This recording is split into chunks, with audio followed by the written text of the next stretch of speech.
안녕하십니까. 저는 전국에 있는 계곡들을 소개하는 유튜버 계곡은 개골개골이라고 합니다. 일단 우선 갑작스럽게 이렇게 영상을 켜게 된 이유는 지금 전국에 많은 좀 순환 사고들이 일어나고 있는 뉴스를 접했습니다. 이렇게 많은 순환 사고가 일어나가지고 저도 이걸 어떻게 해야 되나 라고 생각을 하고 있던 찰나에 이제 많은 구독자분들께서 순환 사고를 예방할 수 있는 이런 방법들을 좀 알려달라 하셔가지고 그래서 이렇게 갑작스럽게 영상을 제작하게 되었습니다.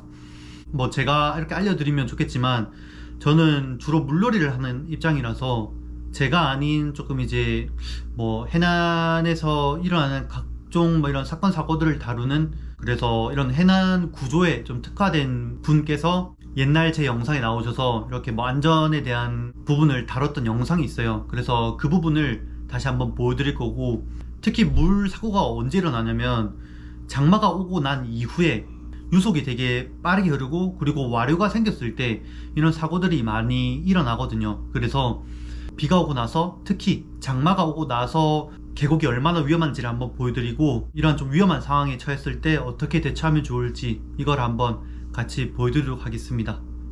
여긴 강원도 인제에 있는 백담 계곡입니다. 보시다시피 정말 이쁘고 좋은 계곡으로 보입니다. 하지만 어떻게 변하는지 같이 한번 보겠습니다. 이 정도면 수위가 최소 5m 정도는 올라간 걸로 볼 수 있습니다. 아마 이 영상으로 이게 그렇게 위험한 거야? 라고 생각하실 수도 있습니다. 이 영상으로 부족할 것 같아서 다른 사진과 영상을 준비했습니다. 여기는 설악산에 있는 비선대 계곡의 평상시 모습입니다.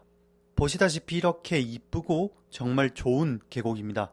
하지만 이 계곡이 장마로 인해서 얼마나 무서운 계곡으로 변하는지 보여드리겠습니다. 이 영상은 7월 24일 그리고 7월 25일에 촬영된 영상으로 폭우가 쏟아진 후의 비선대 모습입니다. 정말 무섭지 않습니까? 평소엔 아름다운 모습을 하고 있지만 지금은 그 모습이 전혀 보이질 않고 보기만 해도 두려움을 주는 모습을 보여주고 있습니다. 분명히 물도 잔잔하고 수심도 1에서 2m 정도 되는 것처럼 보였던 비선대가 장마 이후에는 최소 수심 5m를 훌쩍 넘겨버립니다.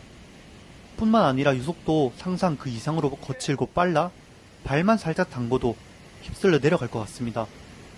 보시다시피 평소에 등산로로 사용되었던 다리도 물에 다 잠길 정도입니다. 이렇게 영상에서 보셨다시피 비가 많이 오고 나서 계곡은 정말 위험합니다. 제발 계곡은 비가 많이 오고 난 이후에는 제발 한 4일에서 5일 정도는 계곡 주변에 안 가시는 걸 정말 제발 추천이 아니라 그렇게 하셔야 됩니다. 이거를 이제 이 영상 보시는 분들 뿐만 아니라 주변에 있는 소중한 분들한테 좀 많이 알려드려가지고 제발 이렇게 비 오고 나서 조금 뭔가 순환 사고가 안 일어났으면 좋겠습니다. 그리고 그 다음으로는 이제 이렇게 조금 위험한 상황이 생겼을 때 어떻게 대처하는지에 대해서 해양 구조를 전문적으로 하셨던 분의 이제 뭐 구조 방법에 대해서 한번 같이 보도록 해요. 물에 이제 깊은 곳에서 물에 빠지니까 빠졌을 때 어떻게 해야 되는지, 일단은 제일 처음에 해서는 안 될 행동, 그리고 그 다음에 뭐 이제 정석적인 구하는 방법, 이런 걸 좀 알려드리고. 자, 잘못된 방법에 대해서 말씀드릴게요. 자, 수영을 하다가 저렇게 요구조절 생깁니다. 오적되고 있죠.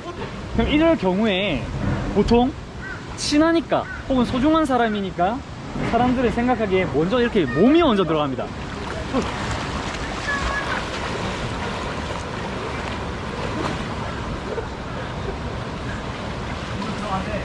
저렇게 되면 그냥 둘 다 죽는 거예요. 그냥 죽는다고 봐야 됩니다. 물 속에 빠진 사람보다 무서운 사람이 없어요. 네.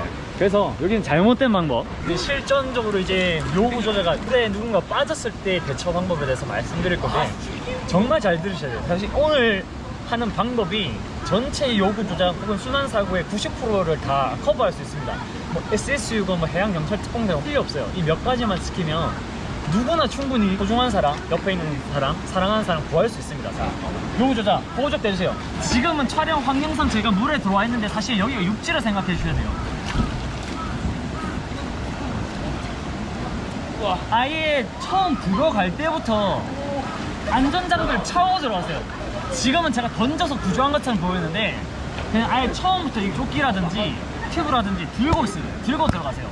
그럼 물에서는 웬만하면 죽을 수가 없어요. 근데 이런 게 잘 없잖아요. 만약에 이런 게 없다, 요구조사 한 번 더. 지금 이 상황은 예를 들면 멀리 가면 어쩔 수 없지만 대부분 물가에서 이런 상황이 벌어질 거예요. 근데 낮다고 해서 사람들이 방심해서 그냥 몸으로 먼저 뛰어드는 경우가 많거든요. 이럴 경우에는 제가 실제로 SS 있을 때 교관님이 가르쳐준 방법입니다.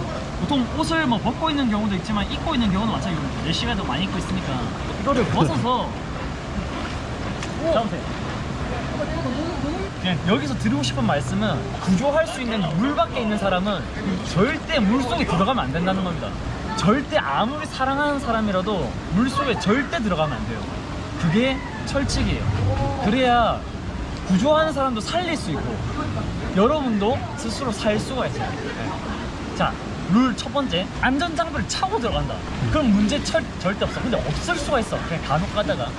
두 번째, 물 속에 절대 들어가지 않는다. 이 두 가지만 지키시면 돼요. 근데 만약에 이런 옷도 없고 만약에 사람도 없다, 뭐 장비도 없고, 그러니까 내가 들어갈 수 있는 뭐 이런 옷도 없다, 물 밖에서 뭔가 할 수 있는 이런 것도 없다, 그럼 정말 죄송한데 세 번째 방법입니다. 이 사람 기절할 때까지 놔둬야 돼요. 이 사람이 기절해서 안 움직일 때까지 놔뒀다가 건져와야 됩니다. 자, 잠시만 엎어질 수 있어요. 기절했어도 바로 건지시면 안 돼요. 두드려 봐야 돼. 머리서 다시 두드려 봐야 돼. 의식이 있는지 없는지. 그리고 물 밖에 꺼내서 심폐소생술을 해야 됩니다. 네. 그래서 심폐소생술을 당연히 익히고 있으신 게 낫겠죠. 당연히 좋겠죠. 네. 그래서 아무튼 첫 번째 방법, 안전장비를 착용한다. 두 번째, 물 밖에서 물 안에 있는 사람을 구조한다. 세 번째, 뭐 이런 장비도 없고 저런 거 없을 때는 상대방이 기절하게 놔둬야 됩니다. 기절하고 나서 구조해야 됩니다. 제일 딱 현실적인 방법이고 네. 어떻게 보면 진짜 일반인들이 할 수 있는 구조 근데 방법이네요. 많은 분들이 이걸 잘 못 지켜요. 왜냐, 빠진 사람들 보통 내 자식, 내 뭐 부모님, 뭐 내 친구, 형제 이러니까. 그런데 진짜 구하고 싶으면 절대 물속에 들어가시면 돼요. 물속에 들어가서 구할 수 있는 거는 뭐 SS나 이런 수상 구조 자격증 있는 사람도 위험합니다. 일단 안 들어가는 게 사진. 안 들어가야 돼요. 안 들어가는 것만 기억하세요. 그러면은 제가 한 가지 궁금한데, 네. 즉석에서 한번 네. 한 가지 궁금한데, 자 이제 우리가 계곡이나 네. 바다나 이런데 이제 요즘 여름이니까 많이 놀러 그렇죠, 가잖아요. 그러면 놀러 갔을 때 그 실제로 물에 빠지는 사람들은 뭐 때문에 그렇게 안전 사고를 당하는 걸까요? 첫 번째는 수심에 대한 이해라든지 혹은 자기의 이 스트레스, 그러니까 이 피로도를 계산 안 하고 노시는 분들 많아요. 일단 들어가서 그냥 네, 놀고. 그냥 놀다 보니까 그런 사고가 날 경우가 엄청 많아요. 네, 쥐가 난다든지 혹은 그냥 1, 2m 자기가 발 대 있는 곳은 어느 정도 수영 잘 하다가 한 번 깊은 곳에 들어가서 갑자기 이렇게 쭉 빠지면. 없으면 당합니다. 참고로 당황하니까. 여기서 네. 이거 진짜 편집하고 내보내주세요. 네. 순환 사고의 80% 이상이 1m 이상 이하의 수심에서 이루어집니다. 이해되세요? 순환 사고에서 돌아가시는 분들의 80%가 1m 이하의 수심에서 일어난다고요. 왜 저한테 화를 내세요? 아니, 화낸 게 아니고 저한테 화를 내시길래 죄송합니다, 이님. 하는 게 아니라 좀 약간 좀 인지를 해주셔서 그런 느낌으로 말씀드렸습니다. 알겠습니다. 그럼 일단은 진짜 어떻게 보면 제일 현실적인 방법이고, 그렇죠. 일반인들도 쉽게 할 수 있는 구조 방법. 뭐 일반인이건 뭐 전문가건 뭐 들어가서 멋있게 구하는 건 사실 거의 불가능하죠. 맞죠. 진짜 마지막으로 정리를 하자면, 구조는 무조건 물 밖에서 해야 되고, 혹시나 안전장치 이런 게 아예 없다 싶으면 기절할 때까지 기다렸다가 기절하고 나면 주변에, 아니면 본인이 수영 잘한다 싶으시면 가서 이제 기절한 상황을 확인하고 구출해 나와서 심폐소생술을 하는 걸 저는 추천드립니다.